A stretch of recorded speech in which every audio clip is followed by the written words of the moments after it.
Germany has granted permission to a defense manufacturer Donastal to produce and export MAUS drones to Ukraine. The MAUS platform is a versatile quadcopter capable of performing both reconnaissance and strike missions. Its frame is built using specially treated wood, making production costs 75% cheaper, offering a cost-effective solution for military applications.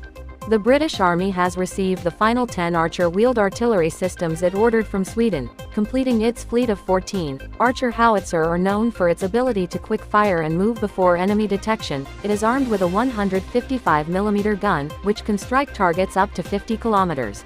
Armenia reported interest in acquiring India's Pralay missile to counter Azerbaijan. The Pralay is a mobile canister-based surface-to-surface short-range ballistic missile with a range of 150 to 500 kilometers. The missile navigates to its target using inertial guidance and can be controlled throughout its flight.